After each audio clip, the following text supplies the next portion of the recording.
Hey NAI football fans, Cory Thorpe here with another edition of the NAIAFBALL podcast powered by AdCraft USA, your custom apparel, merch, and uniform experts.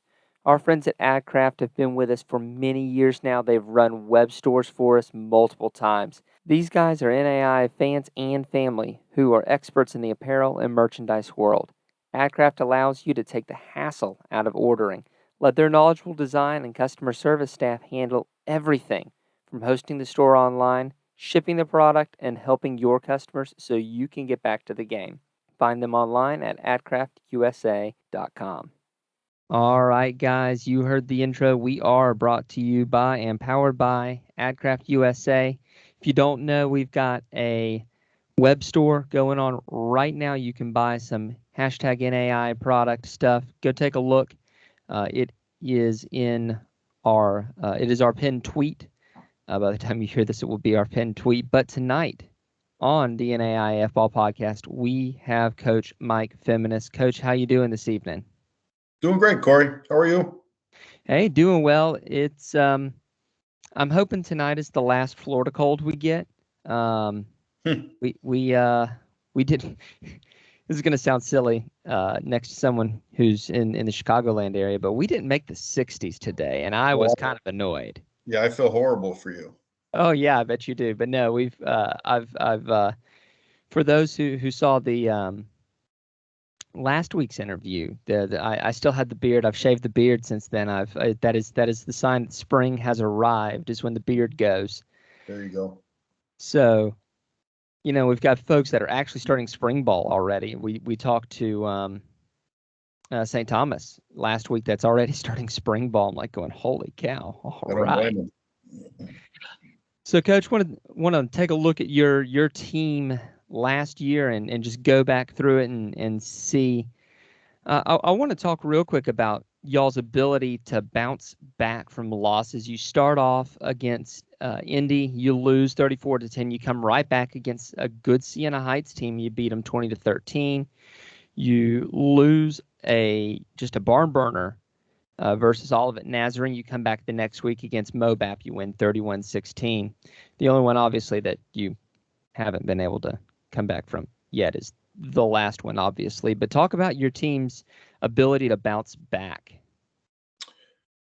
Well, I just think it's kind of the expectation of our program. I think we've been one of the top programs in the NAI for a long time now, and we also play in what I think is the best league in the country. So to go undefeated with the schedule that we play is really not realistic. And so whether it's our own league games or the crossovers with the teams from the East, or playing a really good D2 school like UIndy, my goal isn't to go undefeated every year. All right. Plus, it's very difficult for us to find non-conference games, anyways. My goal is to get us in a position. Once we get into league play, it's to win our league.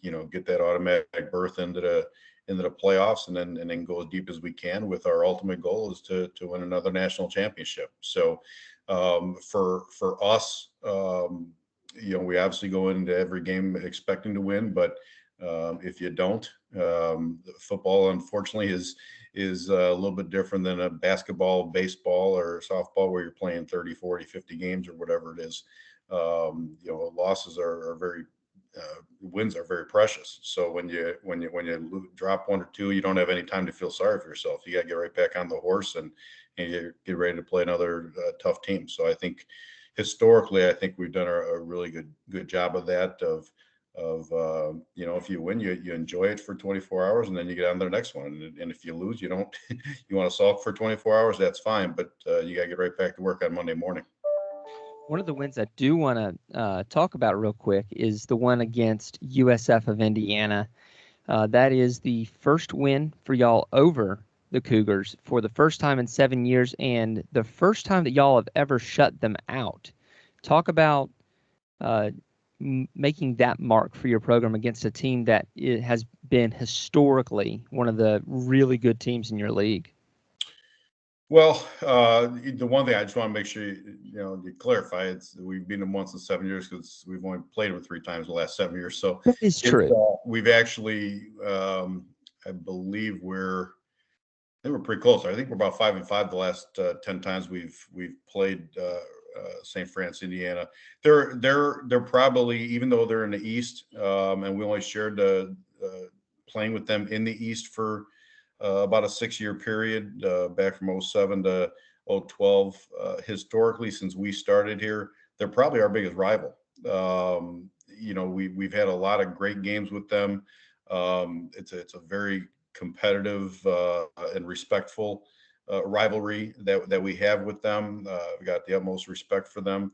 But it's one of those things where I certainly wasn't expecting, the game. If somebody told me we were going to win 38-0, I would have told them they were crazy. But you know what? They're going to bounce back. Coach Donnelly will tell you. He'll be the first one to tell you that it wasn't one of his stronger teams, and we've certainly been there before. It's just people get spoiled when you're talking about programs like St. Xavier or St. Francis or Morningside and Marion. They just think you're automatically going to go 10-0 or 9-1 or 10-1 every year, and that's pretty hard to do. So I think St. Francis, they had a down year for them. I would be very, very surprised if they don't turn things around and again are one of the top 10 teams in the country. But I look at that as more of a surprise situation than anything else. I would expect when we go to Fort Wayne, we're going to see a much different team this year. I would not doubt it in the least. I mean, those guys have got to be sitting there licking their wounds, and the only thing more dangerous than a St. Francis team normally is a St. Francis team that's got a chip on their shoulder. Yep, that's for sure. So going to the other St. Francis, your alma mater, y'all get down to the end of the year with a Midwest berth on the line and play an absolute whale of a game with St. Francis. I don't want to say it's come out of nowhere, because they showed flashes the last couple of years, even if the record didn't show it. But talk about that game to basically fight for a playoff berth. Well, again, that game always has a little bit more special meaning for me, since they're my alma mater, and I spent 13 years there. I was on the first football team there in 1986 and started coaching there right afterwards. And I was the defensive coordinator for my final 5 years before I got the head job. So that game always has extra special meaning for me. It's one of those where we've been very fortunate that I think we've won 23 of the 24 games we've played against them. But if you also go back and you look at the scores, it can easily be a 50-50 deal. We've just so many of them have come down to last minute or 7 points or less games. I think for us, we have a belief system in ourselves and in our program that no matter what happens, we're going to find a way to win. And Joe had Coach Cory, was a former player of mine. They had an outstanding football team this year, and they've got a very dynamic quarterback he's a handful. He's obviously a throwing threat, but he can run the ball, and he can scramble, and he can do all the things that drive a defensive coordinator crazy. So we knew that it was going to be a battle. I mean, there was no doubt going in that they were going to give us everything they had, and they did, and then some. For it to go to overtime, we were fortunate to come out with a win. But they're legit. I said that at the very beginning when they. I want to say it was their opening game against Marion. It was a 7-point game going into the fourth quarter. So they're a very good team. I think they have quite a few guys back too this year, so they're certainly going to be formidable. Yeah, absolutely. So let's take a look at your squad that you've got coming back. You've got weapons all over creation coming back for y'all, whether it be Stuart Ross taking the snaps, whether it be Justin Pringle and Brant Hickson out on the outside there, or whether it be Amari Venerable running the football there. Talk about keeping going and growing your offense, becoming more dynamic in 2022. Well, we've definitely got the skill guys. We probably have as deep of a group as any that we've had in a long time, and maybe forever. We've got 7 or 8 really quality receivers, uh, 3 really good running backs. You mentioned Amari, and Amari had to play in the shadow of Vance McShane, who's playing his last 2 years at Northern Iowa with his brother, which is a very good FCS school. Amari, he took the opportunity and he ran with it literally. And the one thing I'll say about Amari is he is one tough SOB, because he had a hip pointer in week 9, and he tried going in that St. Francis game. We pulled him because he just could not function really in the first half. So we shut him down, and he kept begging me to play. And as we're walking at halftime of that game, I said, Amari, we'll see where we're at. If it gets to crunch time, I'll see where you're at. And then guess what? So he hadn't taken a snap in almost 2 hours. And then we get into overtime. I said, all right, what do you think? He's like, I want to go. I said, okay. First play of overtime, he goes 25 yards for the winning touchdown with a hip pointer. Amari is a phenomenal player. You mentioned Justin Pringle and Brant Hickson. We've got some really good skill guys. Stuart Ross, we think he just keeps getting better and better. He got to start 4 or 5 games as a freshman in our spring season, and then he made great improvement this past season. And guess what? He's just going to get better. And so Stuart's he's a dual threat type of kid. Not so much running the ball, but he's got some scrambling ability. When he's not throwing the ball, and we got a couple of quarterbacks that are going to be pushing him too. John O'Sullivan is an older kid that we think very highly of too. He got hurt in the spring season, tore his ACL, but he's coming back and he's going to compete. And so we've got the skilled guys offensively. I think our biggest question is we got to replace 3 phenomenal offensive linemen, 3 guys that were 5 season starters for us. So that'll be our kind of our biggest question going in, is the O-line. But as far as the skills guys, we feel pretty good about ourselves. Amari just said, I'll make this real short. I'll get right on, get right off. There you go.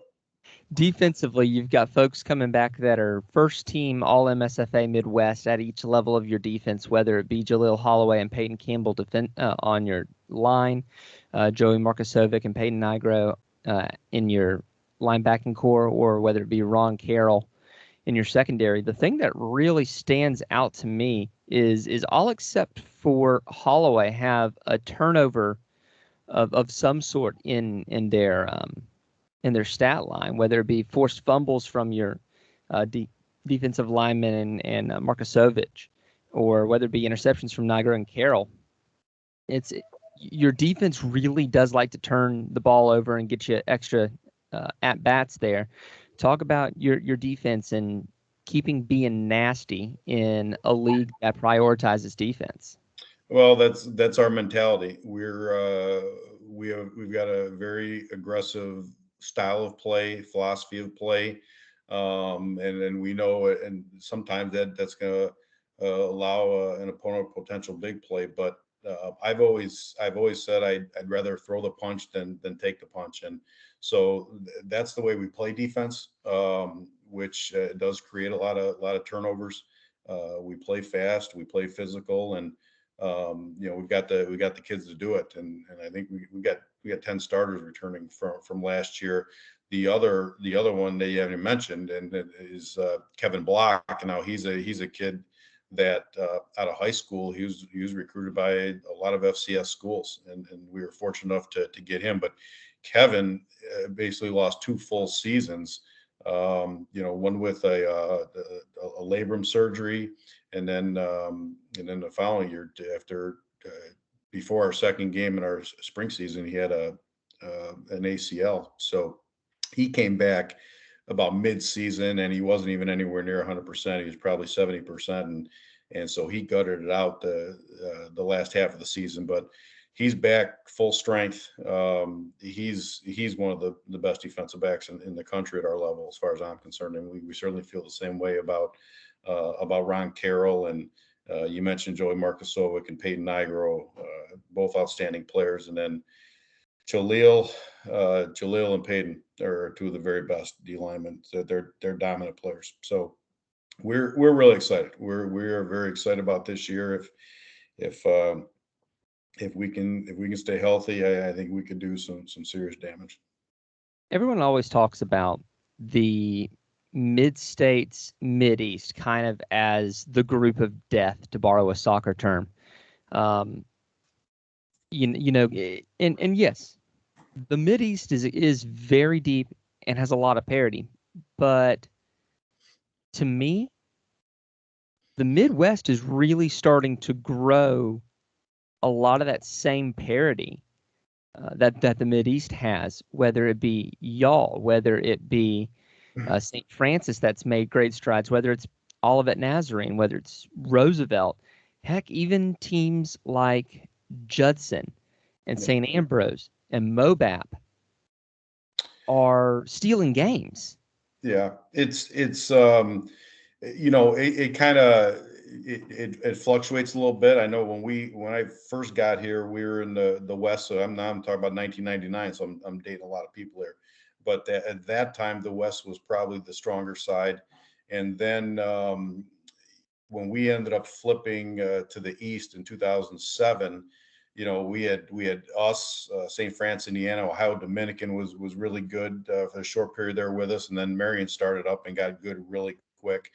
And then once we got back put back in the West in 2013, you had schools like Concordia and Siena Heights that came up, and Concordia is they're a top 10, top 15 program right now.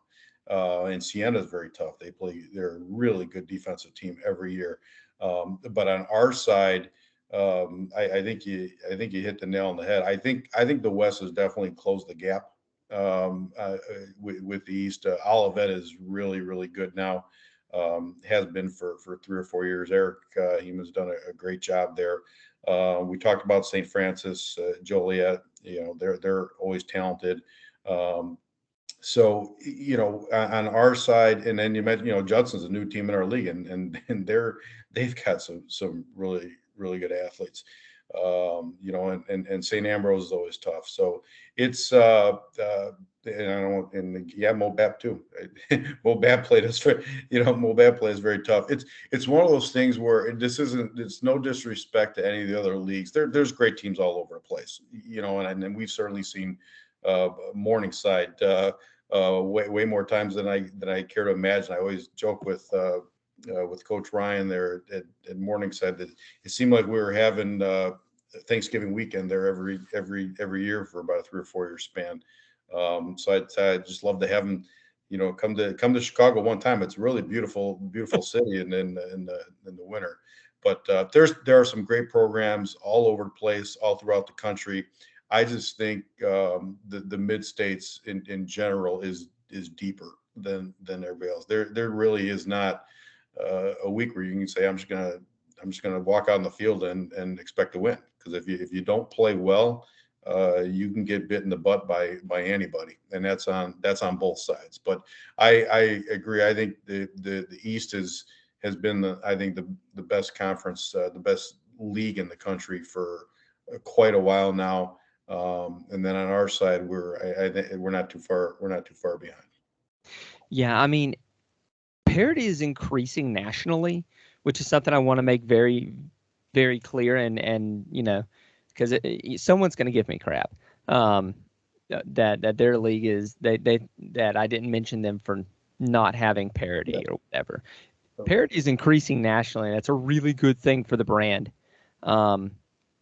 But honestly, I do think that they're all chasing the mid-states in terms of complete depth. Yep, and I would agree with that. And I think if you were to ask Coach Ryan at Morningside, he would tell you the same thing. This is I think when we were talking at the convention, this is the first time he didn't have to run into a mid states team to get to the national championship. Because it's interesting, up until they won theirs, they had never beaten Marion or St. Francis. And then conversely, we've had the upper hand on Marion over the years, and we're about 500 against St. Francis. And then, Marion and St. Francis is pretty equal. I think Marion's got a little bit of the upper hand on them. So it's kind of crazy how it works. But like I said, I agree with you. I think there's a lot of great teams out there. There's a lot of great programs. I just think from top to bottom, I think the mid states separates themselves a little bit from everybody else. Last question I've got for you, and that's one I've been posing to basically everybody and getting their take. And everyone's answer is going to differ. I've kind of found three main variables on the question of athletic support and program building, whether it be age of program, size of immediate location, and metro area, and how long you've been there as a coach, and for y'all, yes, you've got the Chicagoland area. That's going to be tough to draw people and everything, but you do check a couple of the boxes with the length of the program and how long you've been there and been able to really get y'all set. So how do y'all grow those relationships and that support base to make St. Xavier better across the board? Well, I think for us,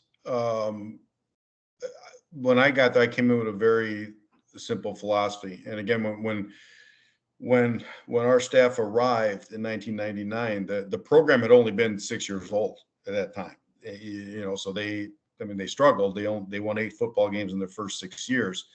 But I always thought from afar, and I'm saying afar, I was at St. Francis, and we were a Division II school at that time. To me, it was a sleeping giant. So when I was able to get that opportunity, I had a very simple philosophy. I said, we're going to recruit the very best non-Division I football players, mainly from the Chicago area, that don't get a Division I scholarship. And so we're probably a little bit unique from a lot of schools where we are a very local team. Probably 80% of our guys come within a 30 or 40 mile radius of our campus. We go into Northwest Indiana a little bit. It's a hop, skip. I mean, it's you're 30 miles away. We go up to Rockford a little bit, which is 65, 70 miles away. We'll go down to Springfield a little bit, that area, Champaign. But other than that, we've had a couple of kids from southern Wisconsin. We've had 1 or 2 from Arizona, but those kids have contacted us.